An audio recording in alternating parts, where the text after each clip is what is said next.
Conférence Zoom du 13 décembre 2025 et bataille des récits au Togo. Troisième voie alternative pour le peuple togolais, TVAT. Date, 12 décembre 2025. Note officielle. Un pays pris entre trois récits. Au Togo, la crise politique ne se résume plus à un simple face-à-face entre pouvoir et opposition. Trois récits concurrents s'affrontent aujourd'hui pour expliquer la situation et proposer une issue. Le récit du statu quo aménagé porté par le pouvoir et certains anciens opposants considère que le cadre institutionnel, CENI, Cour constitutionnelle, 5 républiques, est globalement valable, impute les dérives à des comportements individuels, à la division de l'opposition ou à sa légèreté. Le récit du gouvernement d'union nationale porté par une partie de l'opposition traditionnelle insiste sur le verrouillage du système et les coups d'État constitutionnels, mais continue de rechercher des compromis dans le cadre existant. Propose comme horizon un partage de la gestion du régime à travers un gouvernement d'union nationale. Le récit de la transition aux refondations, porté par des forces citoyennes et politiques qui estiment que la crise est une crise de régime et non seulement de gouvernance, considère que les élections, même biométriques, fonctionnent à l'intérieur d'un dispositif de conservation du pouvoir. Propose une période de transition limitée dans le temps pour refonder les règles du jeu. Institutions, justice, sécurité, pacte social et économique. La troisième voie alternative pour le peuple togolais s'inscrit clairement dans ce troisième récit, celui de la transition républicaine et de la refondation. 2. La conférence du 13 décembre, un moment clé du récit de l'Union nationale.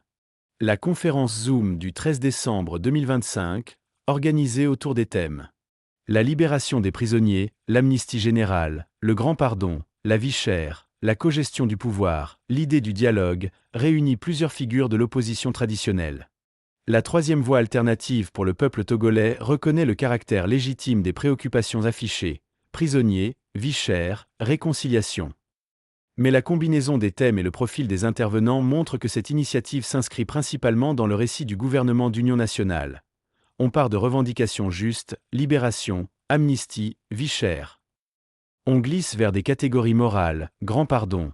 On débouche sur une solution politique de cogestion du pouvoir dans la 5 républiques. Autrement dit, il s'agit de convaincre le peuple qu'un accord de partage de l'existant est la seule voie responsable et pragmatique. 3. Les leçons de l'APG et les limites du gouvernement d'union. L'histoire récente du Togo offre un précédent instructif. L'accord politique global, APG, de 2006. Sur le papier, l'APG prévoyait déjà un gouvernement d'union nationale, une refonte profonde du cadre électoral et des institutions, une lutte contre l'impunité et des réformes constitutionnelles. Près de 20 ans plus tard, certaines mesures techniques ont été mises en œuvre. Mais les réformes structurelles essentielles, justice indépendante, contre-pouvoir réel, limitation effective du pouvoir, sont restés inachevés ou vidés de leur substance. Le régime, lui, a été consolidé. Le risque, aujourd'hui, est de rejouer le même scénario. Un gouvernement d'union nationale présenté comme une avancée historique, mais qui débouche, dans les faits, sur une cogestion sans refondation. 4 positions de principe de la troisième voie alternative pour le peuple togolais. À la lumière de ces éléments, la troisième voie alternative pour le peuple togolais refuse le récit du statu quo aménagé qui présente la 5 républiques comme un simple cadre à améliorer alors qu'elle résulte d'un processus de confiscation de la souveraineté populaire. Ne s'inscrit pas dans le récit du gouvernement d'union nationale parce qu'il reste enfermé dans le cadre institutionnel actuel, parce qu'il risque de transformer la souffrance des victimes, prisonniers, exilés, familles endeuillées, en monnaie d'échange pour des postes ministériels. Assume le récit de la transition refondation ouverture d'une période de transition à durée limitée, mise en place d'un Conseil national de transition, CNT, représentatif des forces vives, refonte des institutions électorales, judiciaires, sécuritaires, constitutionnelles et territoriales, processus de justice transitionnelle, vérité, reconnaissance, réparation, garantie de non-répétition, nouveau pacte économique et social, travail, protection sociale, souveraineté alimentaire, contrôle citoyen des ressources. 5. Message au peuple togolais et à la diaspora. La troisième voie alternative pour le peuple togolais ne s'associe pas à la conférence du 13 décembre, ne met pas en cause la sincérité personnelle des intervenants, mais alerte le peuple et la diaspora sur l'enjeu réel. Faut-il cogérer un système inchangé ou ouvrir une transition de refondation? Nous appelons chaque citoyen, chaque membre de la diaspora, à se poser clairement la question. Souhaitons-nous seulement mieux gérer un cadre conçu pour ne jamais laisser le pouvoir échapper au même clan?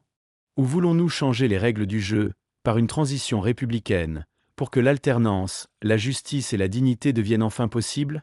La troisième voie alternative, pour le peuple togolais, choisit la seconde voie.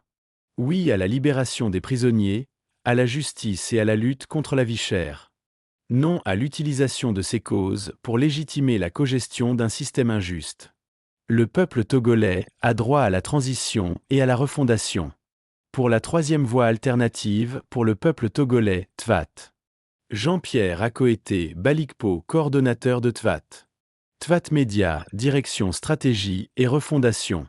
Chicago, Lomé, le 12 décembre 2025.